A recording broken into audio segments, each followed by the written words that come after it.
Graça e paz, meu irmão e minha irmã, da Igreja Presbiteriana em Rio da Prata. Estamos aqui mais uma vez, pela graça de Deus, para podermos falar a respeito do livro da Carta aos Hebreus. Carta essa que nós, os jovens aqui da igreja, tivemos a oportunidade de estudar às sextas-feiras. E é uma carta que tem como seu tema principal a superioridade de Cristo, né? Nós vamos falar hoje a respeito disso, né? Como já temos falado nos vídeos anteriores. Antes, eu gostaria de pedir nosso irmão Gabriel, que o nosso irmão Gabriel nos elevasse a Deus em oração, para que a gente possa, debaixo da bênção do Senhor Jesus, poder falar aqui para todos. Amém. Senhor meu Deus, muito obrigado, ó Pai, por mais um dia que estamos aqui reunidos em Tua presença. Eu quero te pedir, ó Pai, para que o Senhor venha conduzir esse estudo, essa conversa, que possamos, Senhor, entender mais de Ti e que possa ser uma conversa produtiva, Pai. Muito obrigado por tudo, em nome de Jesus, amém. Bom, hoje nós vamos falar, sobre a superioridade de Jesus Cristo, porque a carta aos Hebreus, como já foi mencionado nos outros vídeos, é uma carta que é destinada a esse povo que está sofrendo muita perseguição, num momento em que, no passado, eles viviam numa religião que era cômoda, porque era aceita pelo governo da época. E aí eles se sentem muito tentados a voltar, e eu imagino que eles começam a tentar tirar a importância de Jesus. Quem é esse cara mesmo? Porque ele só veio aqui, era um homem como qualquer outro, ele não tinha nenhum poder. Aí as pessoas disseram alguma coisa sobre ele, e de repente ele é o maior de todos? Como assim, E talvez, naquele momento, aquelas pessoas fragilizadas já estavam tentando tirar o significado de Jesus, a importância que ele tinha. E essa carta foi escrita, principalmente os primeiros capítulos dela, para trazer à memória das pessoas quem era Jesus. E lá no capítulo 7, o autor de Hebreus vai fazer um paralelo de Jesus com Melquisedeque. Esse sumo sacerdote chamado Melquisedeque, ele foi um homem muito misterioso, Ele era praticamente uma lenda para o povo hebreu, porque ele surgiu num momento, numa cidade chamada Salém, em que Abraão, se eu não me engano, tinha que fazer sacrifícios, e aí ele apareceu para receber esses sacrifícios, e depois você nunca mais ouviu falar sobre ele. Sendo que antes também você não sabia de onde ele vinha. Geralmente, quando aparece algum personagem novo na Bíblia, aparece assim, o Eric, filho de fulano. Você sempre sabia de onde vinha aquela pessoa. Melquisedeque, não. Ele apareceu como uma pessoa que não tinha genealogia, que não tinha passado e nem futuro. Então, tinha toda essa lenda sobre o sacerdócio de Melquisedeque, porque ele foi sumo sacerdote e ele supostamente seria para sempre. E lá no versículo 28, já no final do capítulo 7, diz assim: porque a lei constitui sumos sacerdotes a homens sujeitos à fraqueza, mas a palavra do juramento, que foi posterior à lei, constitui o Filho, perfeito para sempre. Nesse momento aqui, ele fala assim, se esse homem misterioso, se esse homem que ele é sacerdote acima de todos os que já passaram a serem sacerdotes para o povo hebreu, se esse homem aqui também é sujeito a fraquezas, também é sujeito a falhas, também foi um homem como qualquer outro, independente da lenda que ele carregava, o Senhor Jesus é maior que ele, e ele é perfeito para sempre. E existe uma citação que diz assim: Cristo é sacerdote segundo a ordem de Melquisedeque, porque assim como ele, Jesus não possui princípio nem fim de dias, e não pertence à linhagem nem ao sistema sacerdotal dado ao povo por Deus no Sinai, em que após a morte de um sacerdote havia outro para substituí-lo. Ele é nosso eterno e sumo sacerdote. Pois não temos um sumo sacerdote que não possa compadecer-se das nossas fraquezas, mas sim alguém que, como nós, passou por todo tipo de tentação, porém sem pecado.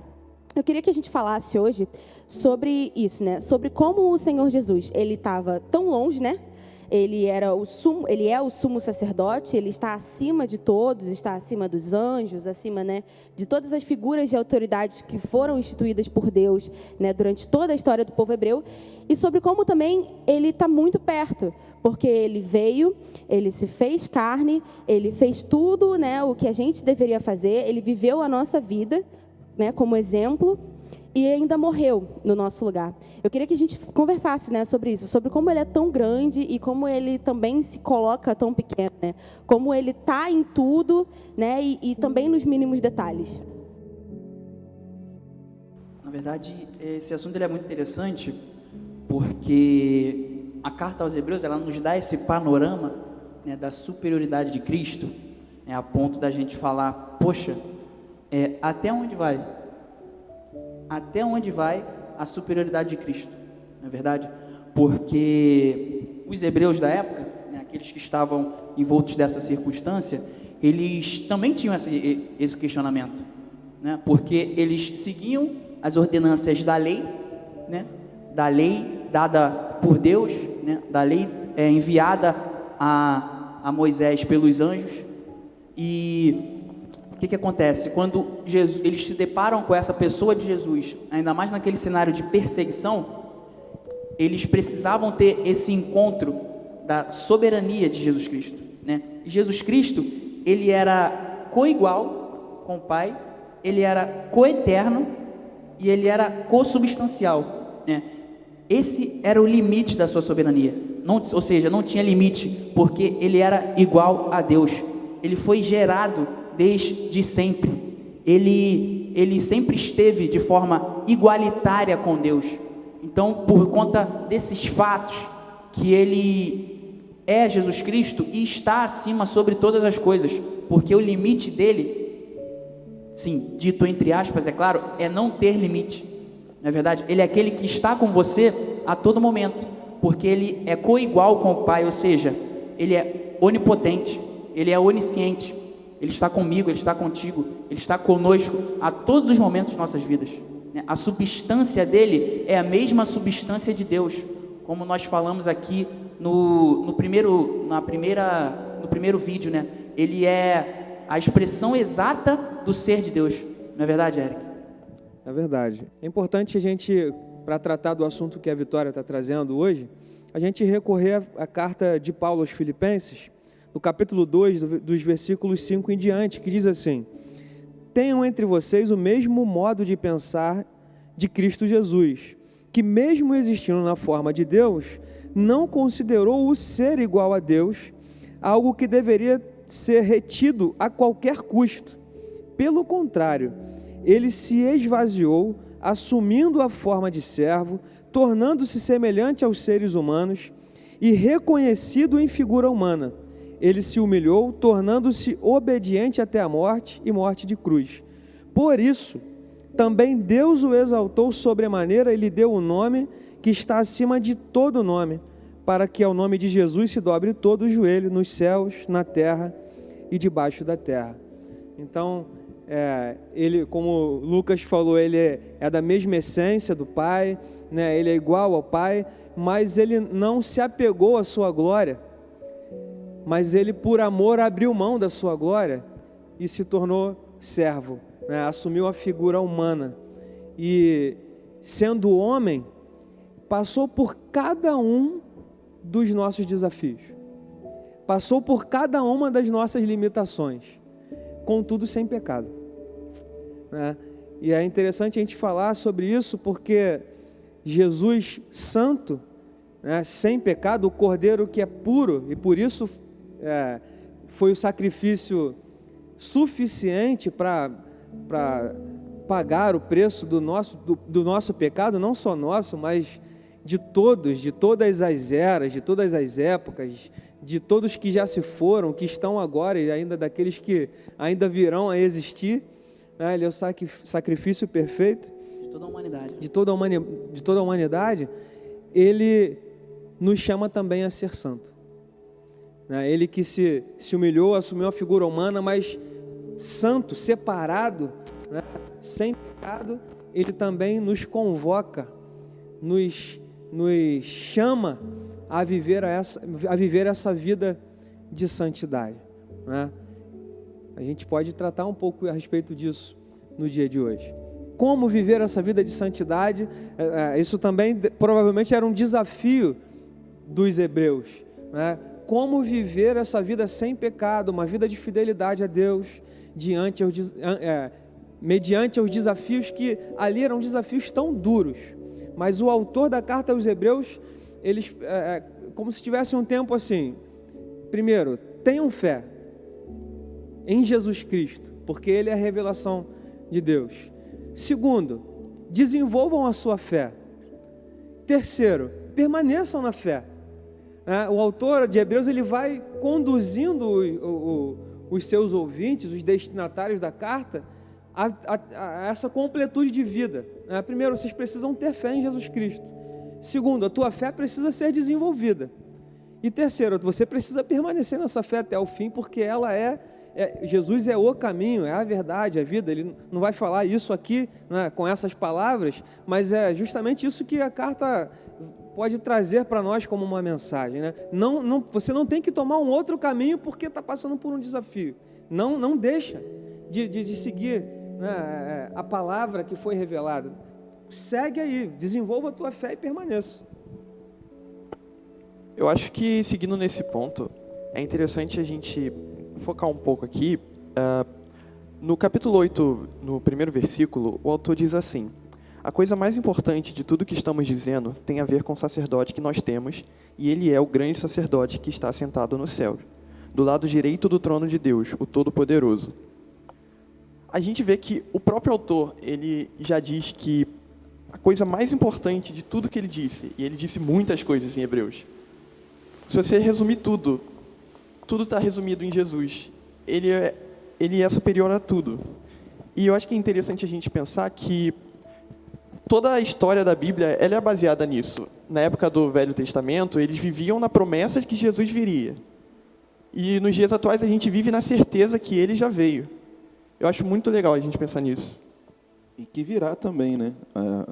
A fé que ele vai vir também, vai vir pela segunda vez. Essa questão até da santificação eu acho muito interessante, porque quando a gente estudou esse capítulo 7, quem ficou responsável até na sexta-feira foi eu, Lucas e Vitória. E a gente dividiu os três e foi muito interessante. Eu achei uma frase de Lutero, né, estudando, ele diz assim: a lei nos leva a Cristo para a justificação, e Cristo nos manda de volta para a lei, para a santificação.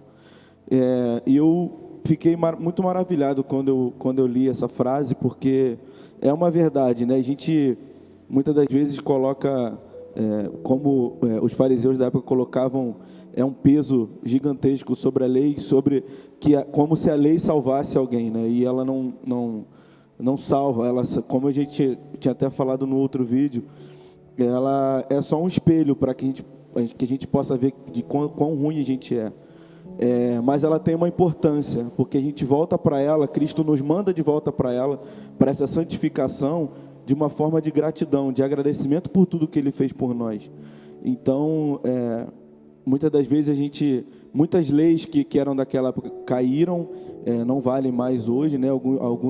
Algumas leis daquela época, mas a essência, o que Jesus traz para nós, vale muito mais, né? Ela tem que ser conduzida e ela é para ser, porque só através dele a gente consegue cumprir, né? Através da graça, porque ele cumpriu primeiro, ele foi o único que cumpriu perfeitamente e nos dá essa possibilidade de cumpri-la, né?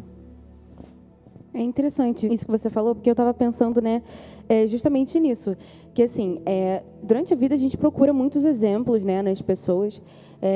Em qualquer área da nossa vida a gente vai procurar alguém para se espelhar, e é muito natural e não é errado que a gente faça isso com pessoas, né, que você vê aqui nesse momento. Por exemplo, eu posso olhar para o Lucas e pensar: nossa, ele tem uma vida devocional que eu queria ter, mas o Lucas, ele é tão feio e tão ruim quanto eu, né? Então, assim, se o Lucas cair, eu não posso desanimar por causa disso, né? E isso é uma coisa que, querendo ou não, acontece demais. A gente sabe que o nosso foco é Jesus, né? Mas quando a gente vê, né, a queda do outro, quando a gente vê uma pessoa que a gente admirava, né, tropeçando, a gente pensa que, tá, então é impossível fazer isso, não tem como. Mas tem, né? O Senhor Jesus deixou tudo muito claro e documentado, né, de como, mesmo que as pessoas falhem, o nosso foco, né, a nossa existência, ela volta para Jesus. Então, mesmo nesses momentos, né, em que a gente pensa que as pessoas perderam a essência de Jesus, você não necessariamente precisa só das pessoas para relembrar qual era a essência de Jesus. Você tem a palavra de Deus, né? E ela é Jesus de ponta a ponta, né? É tudo sobre ele, está tudo nele e está tudo na palavra dele, né? Então, assim, é muito importante perceber todos os dias mesmo, falar sobre o sacerdócio de Jesus todos os dias, lembrar a grandeza dele, né? E o que ele fez e como é possível se achegar a ele e contar com ele para esse processo de santificação, né? E não contar com os olhos dos outros ou com o nosso próprio padrão de perfeição, mas contar com a misericórdia dele, que foi o que fez com que ele viesse aqui, né? E fizesse tudo isso por nós. Tá aí a superioridade de Cristo, né? Que Hebreus vai falar tanto. Porque Moisés era a pessoa que trouxe a lei, foi o libertador do povo, mas mesmo assim ele tinha defeitos. Aí Hebreus fala, Jesus é maior que Moisés. Por mais que Moisés seja tão importante para vocês, ele foi humano, ele errou, ele pecou. Da mesma forma, Abraão, ele é o pai da fé, ele é o precursor do povo de Israel, mas mesmo assim ele pecou. Então é muito interessante como você falou, e completar isso. Está aí a superioridade de Cristo, né? Por mais que todos tenham várias funções e qualidades e fizeram alguma coisa, e a gente como faz hoje em dia, né? Como Paulo fez também, Pedro, a gente olha para os discípulos, vê uma referência, mas eles erraram, e a palavra não esconde isso. Eu acho o mais lindo da palavra e da história é que Deus fez questão que colocasse os erros desses grandes homens, né? No capítulo 11 também tem todas as... Você pode conferir em casa também que tem todos os exemplos de fé, né? Lá tem de Jó, tem de vários. Mas todos aqueles ali erraram, tiveram algum momento da vida deles que duvidaram, que pecaram, assim como nós, mas temos Cristo que venceu tudo, venceu a morte para que nós tenhamos paz com Deus. E glória a Deus por isso.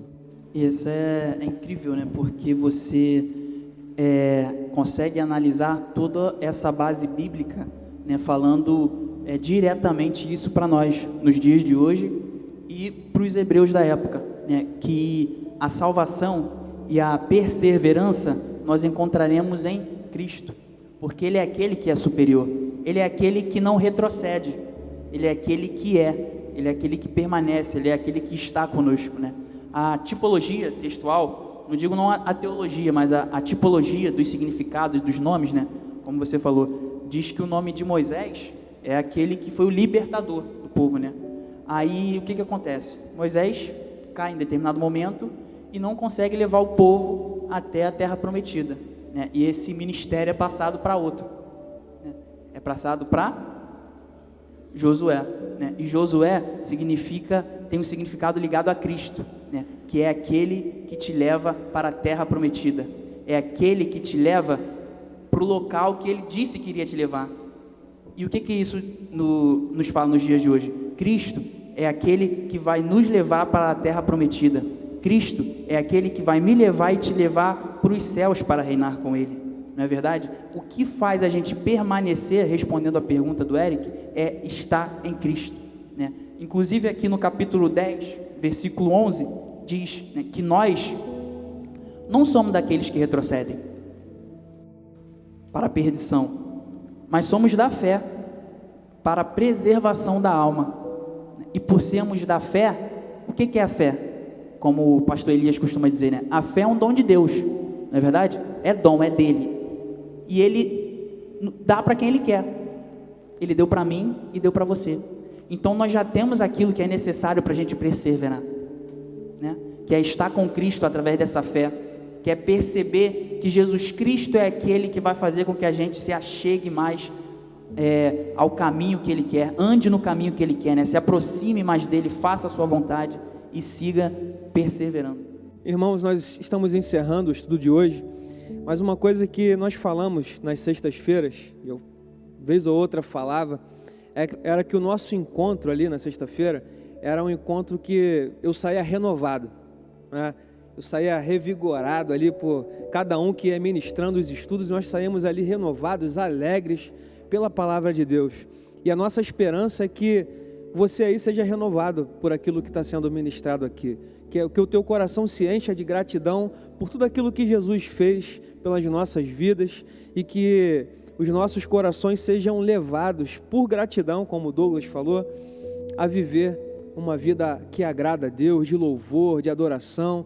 Viva a vida que Deus conquistou na cruz do Calvário em Jesus Cristo por você, meu irmão. Alegre-se no Senhor, seja fortalecido em Cristo Jesus e tenha paz, né? Nós já temos a paz com Deus, mas que os nossos corações, as nossas vidas também sejam cheias da paz de Deus, que excede todo o entendimento, que guarda a nossa mente e que guarda o nosso coração. Vamos orar ao Senhor Jesus para encerrar mais uma vez o estudo desse dia.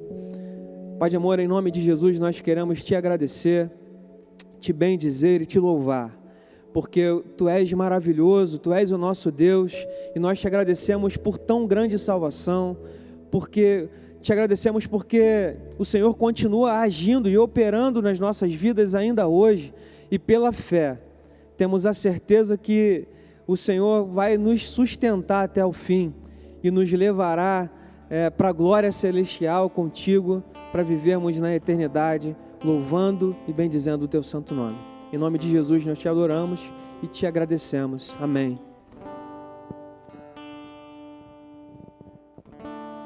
Digno é o Cordeiro que foi morto,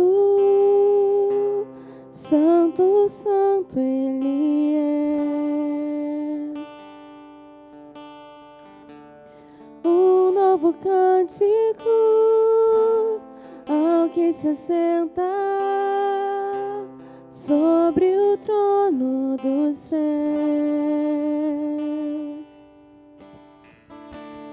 Digno é o Cordeiro que foi morto, santo, santo Ele é. Um novo cântico ao que se assenta sobre o trono dos céus. Santo, santo, santo, Deus Todo-Poderoso, que era e é e há de vir. Com a criação eu canto louvores ao Rei dos Reis. És tudo para mim e eu te adorarei.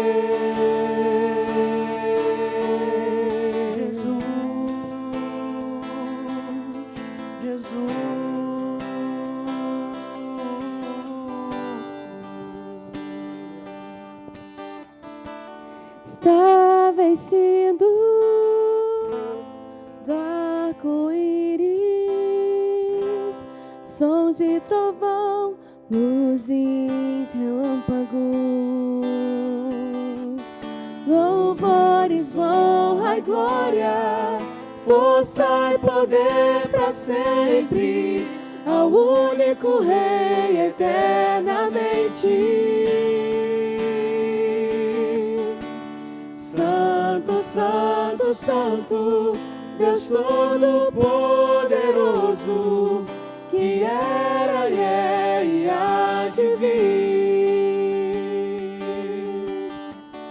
Com a criação eu canto louvores ao Rei dos Reis. És tudo para mim e eu te adorarei.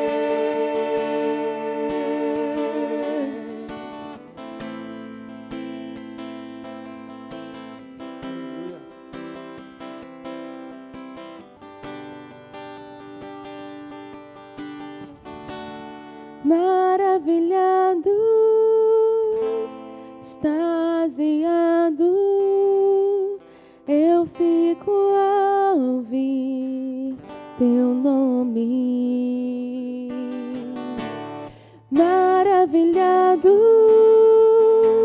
extasiado, eu fico a ouvir teu nome.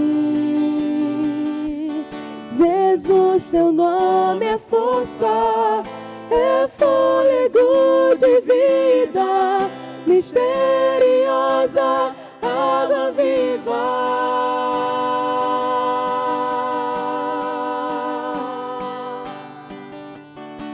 Santo, Santo, Santo, Deus Todo-Poderoso, que era e é e há de vir. Com a criação eu canto louvores ao Rei dos Reis. És tudo para mim e eu te adorarei. Santo, Santo, Santo, Deus Todo-Poderoso, que era e é e há de vir. Com a criação eu canto louvores ao Rei dos Reis. És tudo para mim e eu te adorarei.